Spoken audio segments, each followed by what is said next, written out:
everyone, this is Keith Scott from out in Sydney, Australia. I'm one of the voices of Bullwinkle J. Moose. It's time to watch Relentless and Unstoppable.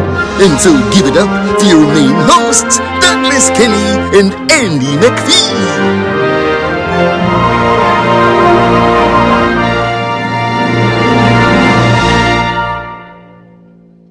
Okay, all right. This will take a while, but that's okay.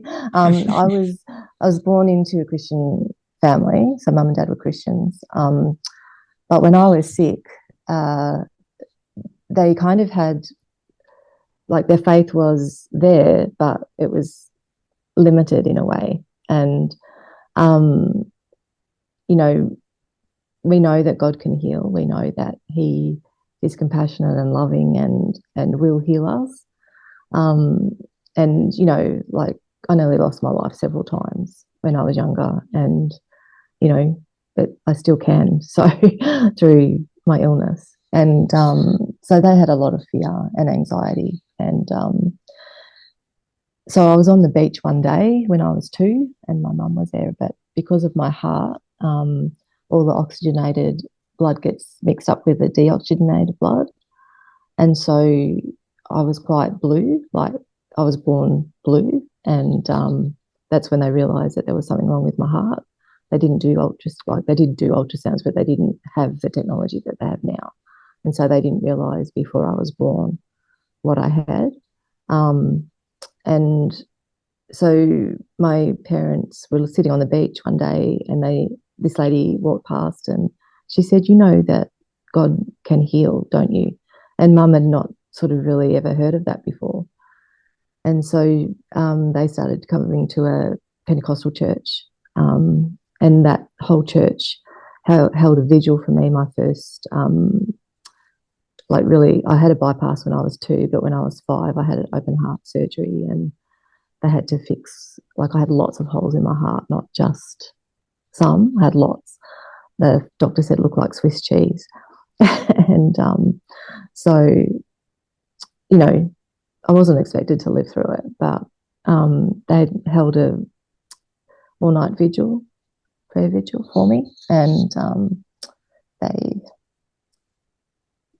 mum and dad sort of learned a lot about God and a lot about Christianity, and so I grew up with all of that. And then, I knew God. I got baptized in water when I was 8. But I think, the way I know God now was not how I knew God then. I knew of Him, and I knew what He could do, and I prayed to Him. But I was very much in the mindset of, I have to be a good girl to be loved. I was very much in that mindset, and I don't know how that happened, but that's how I grew up. And so when I was 22, I got married, and that was a disaster. And I just, through those years, I sort of thought, you know what, I'm not good enough to be a Christian. I can't do this. I'll never be good enough. I'll never reach the standard. I'll never reach the mark,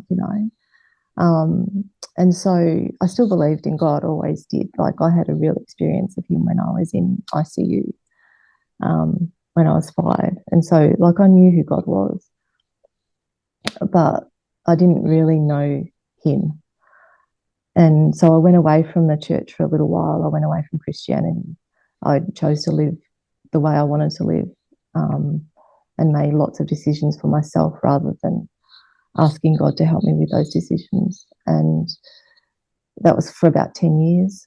And then I did get sick again from something else. I had tumours, and I was very, very sick for a while.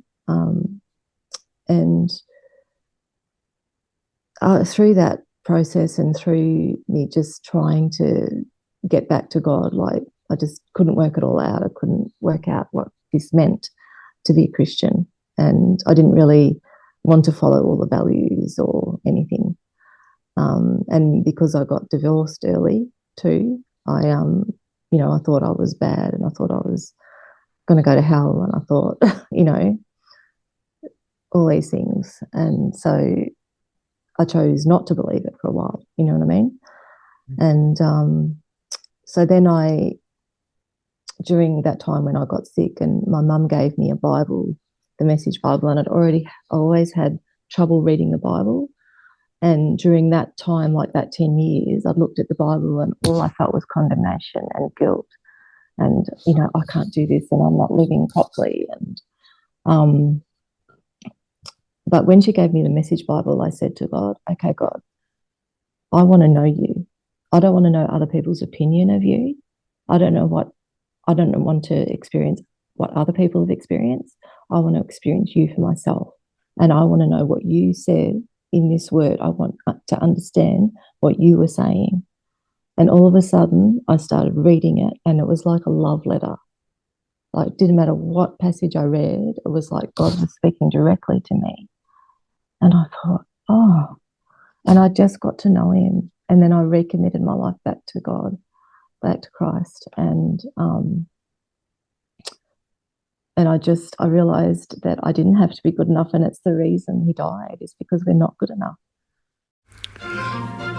Gee, that's all we have for Relentless and Unstoppable. So tune into the next episode to hear more amazing stories from amazing guests.